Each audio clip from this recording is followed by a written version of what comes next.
Well, it is the big India-China bilateral. Prime Minister Modi and Chinese President Xi Jinping have met in Kazan, Russia, on the sidelines of the BRICS summit. The two leaders greeted each other warmly. There were smiles, there were handshakes. This one-on-one meeting comes days after both countries announced a breakthrough in Ladakh. The bilateral is the first in 5 years and lasted about 50 minutes. Prime Minister Modi emphasized that India-China relations are important for both countries and for regional and global peace and stability, and that mutual trust, mutual respect, and mutual sensitivity will guide bilateral relations. The Chinese president, too, batted for more communication to handle differences and disagreements. Excellency, आपसे मिलकर खुशी है और जैसा आपने कहा 5 साल के बाद हमारी फॉर्मल मीटिंग हो रही है। हमारा मानना है कि भारत और चीन के संबंधों का महत्व केवल हमारे लोगों के लिए ही नहीं, लेकिन वैश्विक शांति, स्थिरता और प्रगति के लिए भी हमारे संबंध बहुत अहम है। एक्सेलेंसी, सीमा पार पिछले 4 वर्षों में उत्पन्न हुए मुद्दों पर बनी सहमति का हम स्वागत करते हैं। सीमा पर शांति और स्थिरता बनाए रखना हमारी प्राथमिकता रहनी चाहिए। म्यूचुअल ट्रस्ट, म्यूचुअल रिस्पेक्ट और म्यूचुअल सेंसिटिविटी हमारे संबंधों का आधार बने रहना चाहिए। आज इन सभी विषयों पर बात करने का अवसर मिला है। मुझे विश्वास है कि हम खुले मन से बातचीत करेंगे और हमारी चर्चा कंस्ट्रक्टिव होगी। धन्यवाद। Mr. Prime Minister, it's my great pleasure to meet you in Kazan. It's the first time for us to have a formal meeting in 5 years' time. Both the people in our two countries and the international community are paying great attention to our meeting. China and India are both ancient civilizations, major developing countries, and important members of the global South. We are both at a crucial phase in our respective modernization endeavors. It best serves the fundamental interests of our two countries and two peoples, for both sides to keep to the trend of history and the right direction of our bilateral relations. It's important for both sides to have more communication and cooperation, properly handle our differences and disagreements, and to facilitate each other's pursuit of development aspirations.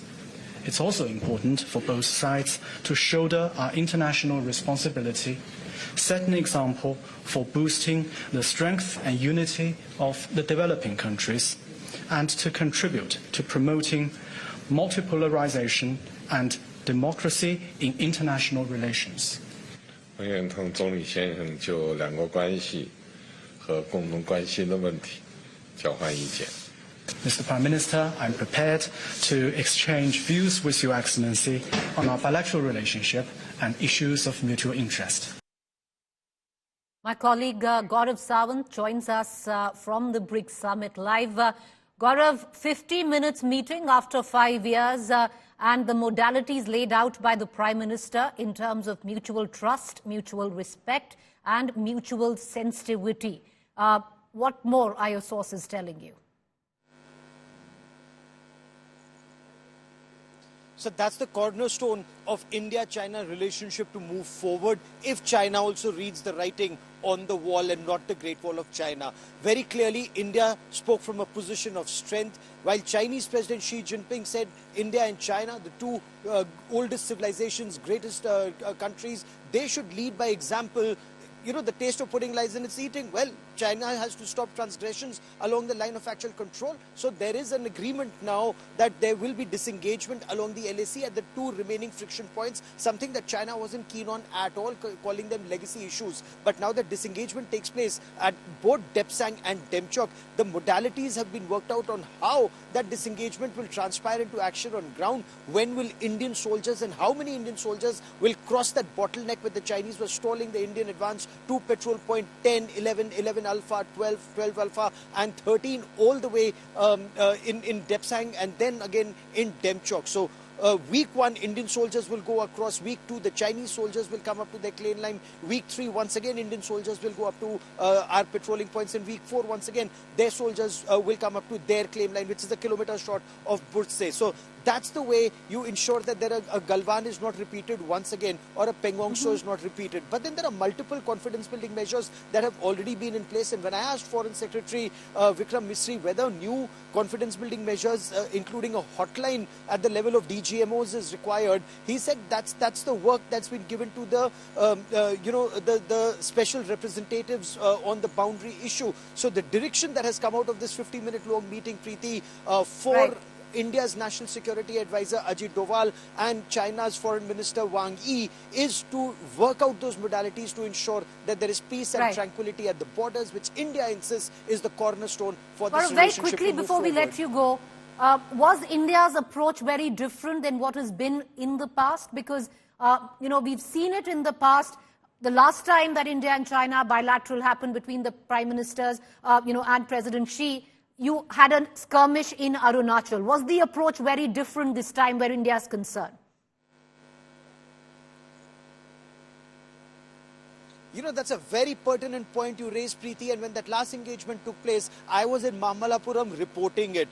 Before that, if you'd recall, there was the Wuhan initiative that followed, the Doklam crisis of 2017. But yes, India's approach has changed considerably post-2014 when Prime Minister Narendra Modi took over. I've been reporting on this issue for quite some time. Even when Dr. Manmohan Singh was India's Prime Minister, each time there was a summit. So, the Indian Prime Minister would be meeting the Chinese President and their troops would be transgressing the LAC. So while they would hug you on one side, their troops would be violating the LAC. That was the signal that would always come from China. And China tested waters with the Narendra Modi in 2014 when they did exactly that in 2014. In 2017, it was India that went across the Tri-Junction area in Bhutanese territory, stopped the construction of a road by the Chinese there. And that China was completely shaken. Has India's approach changed? Completely. Now you have 50,000 additional troops at the line of actual control, very strong. And after all those confidence building measures of 1993, 1996 and 2014 did not work, now India knows in case China misses around, there will be costs for China to pay, and China also realizes that. So in case they want this to be Asia's century and India and China's century, then China will have to learn to behave at the LAC, and that is something that India was very keen on and insistent on to ensure that the relationship moves forward and returns on an even keel. But how does this translate into action on ground? We will wait and watch over the next several weeks and months now. Fair point, Gaurav. Will the cloak and dagger game come to an end? We're going to keep a keen eye, before one really celebrates on what's really happened at the BRICS summit or the sidelines of the BRICS summit with the bilateral between India and China. Thank you, Gaurav, for joining us with those updates. Let's quickly shift into news break that's coming in back home where politics is concerned, and it's filtering in from Maharashtra. The MVA, Maha Vikas Aghadi, finally seemed to have sealed the seat-sharing deal. That's the news that we are breaking. The Maha Vikas Aghadi has come up with a seat-sharing plan. Seat-sharing finalized for 270 out of 288 seats. So 18 seats still in contention. Sanjay Raut from the Shiv Sena UBT faction, NCP and Congress have decided to contest on 85 seats each. All right, let's get in the modalities of the seat-sharing breakup. Listen in to Sanjay Raut.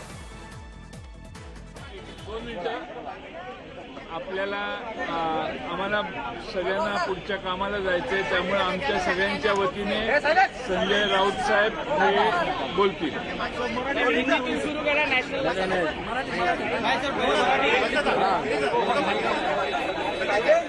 आप सबको आप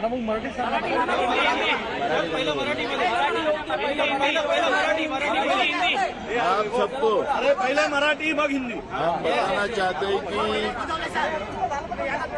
संजय राउत साहब ये alliance के बारे में आपको detail बताएंगे। हाँ चलो। सभी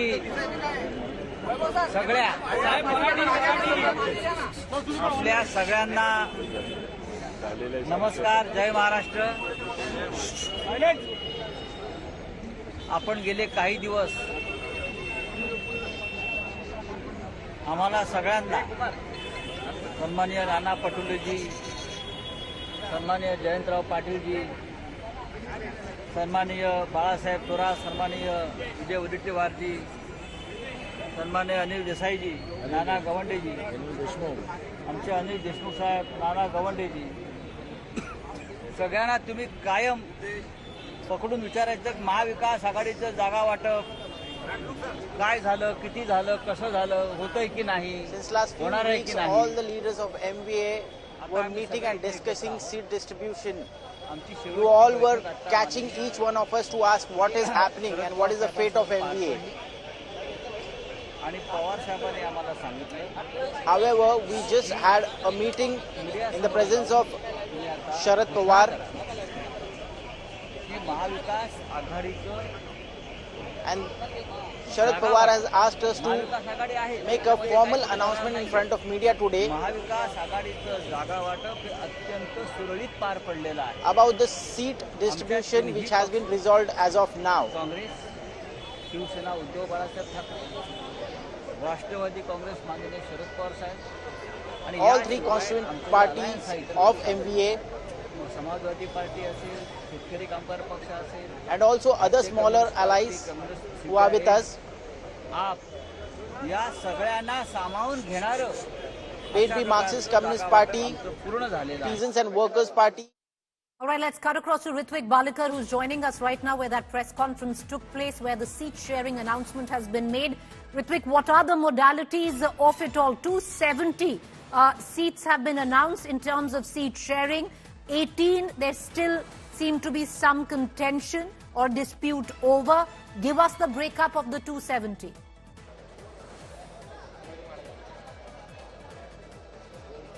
Absolutely, Preeti. What is evident from today's MBA's press conference is that all the seats, all the conflicts or the dispute over the seats has not yet been resolved completely.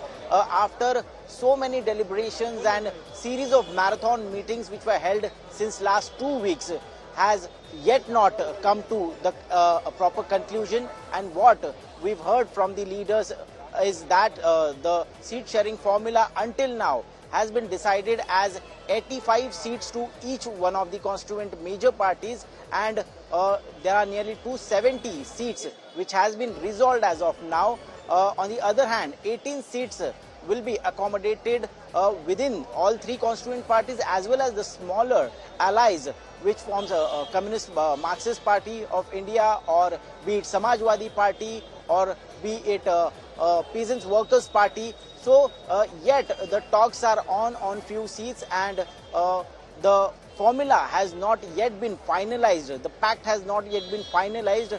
From tomorrow onwards, all the MVA leaders, major MVA leaders who have to file their nomination, will be moving on to their constituencies, and today itself they had to take a final call, but just because they could not reach the consensus on several seats, nearly still there are 15 to 20 seats which have not yet been resolved in Mahavikas Aghadi, but Sharad Pawar has today mediated, and he has asked all the leaders to address a press conference eventually and tell them how many seats. Right now on paper the Congress is fighting exactly the same seats as the Shiv Sena UBT faction and the Sharad Pawar NCP faction. It's even Stevens for all three right now.